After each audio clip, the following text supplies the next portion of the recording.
then we add to the gap. There's the gap has already got healthcare, the gap has already got, has got economic, it's got educational differences, and we're just adding another thing, access to the web, use of the web.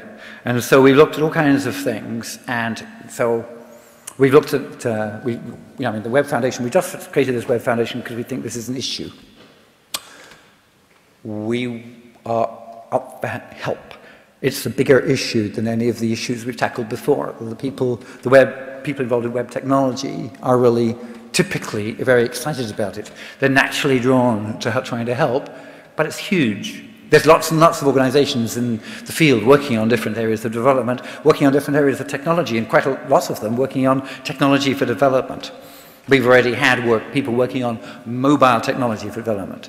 Getting the people to make their websites so that they will work on mobile phones is actually quite important for the people with mobile phones, many of which are here, but also, with web browsers on, but also for people in developing countries who don't have a computer, and that's open mobile phone is the only thing.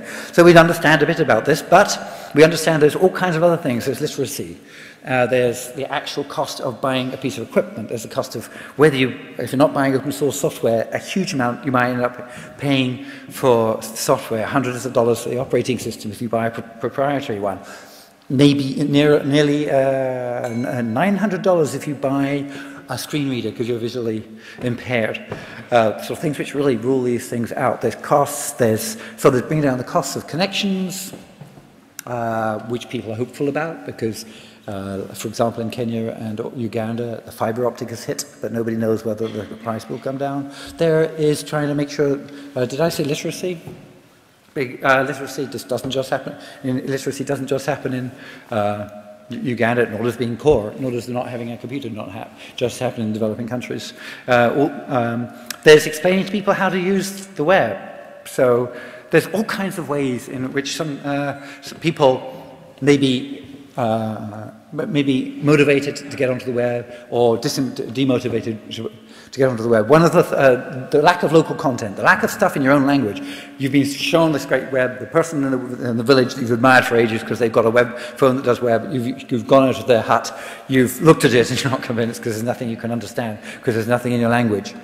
That's because the people who put the system gave it to the person as a read-only system, not as a read-write system. They explained to him how to find blogs written by people in America, but they didn't explain to him how to blog himself. So one of the things we can push is get people to learn that it's a place where they can write, get them to put their own village into Wikipedia, get them to put their own village on OpenStreetMap.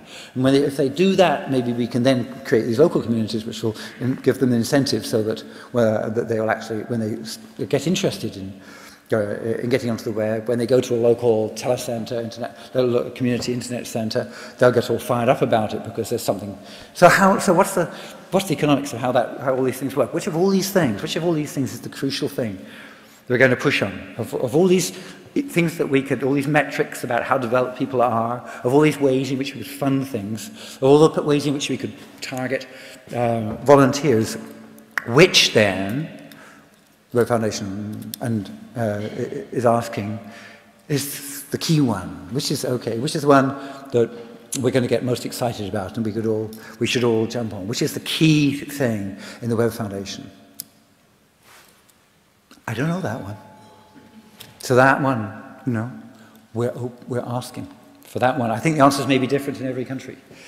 But what's clear is that the magnitude of the problem is huge. The magnitude of trying to get everybody, Uganda to the state where a lot of people have got web instead of a lot of people haven't got the web is huge. So if all those efforts, at the same time, we actually pushed on all of them at once, it may be what's necessary to actually get a huge change. So it may be that we need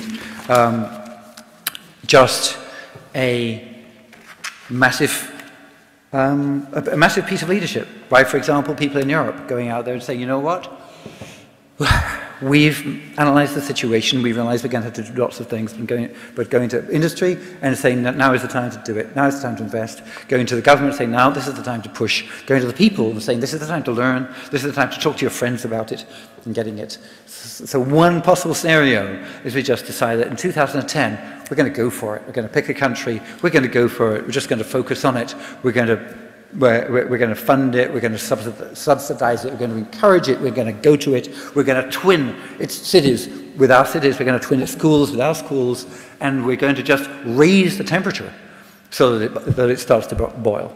And so it's raise the temperature so that we get the snowball, raise the temperature so we get a snowball. I think the time has come that my metaphors are getting too mixed, but so I'll leave you with that thought. Of a great big cooking fire with a great big snowball on top of it getting bigger with every piece of wood we put on the fire. It's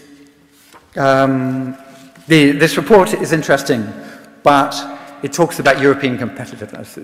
It tends to talk about how Europe can keep up. As though it's worried that Europe's going to be overtaken by the other developing countries, or overtaken by some of the erstwhile the developing countries, or some of the other developed countries. But no, I think maybe when you read the report, think about it in general. Don't think about how Europe, don't worry about Europe being competitive. Think about the way you want the world. Think about the way we would all like the world to be in 2025, and then figure out what's Europe's role in getting it there. Thanks.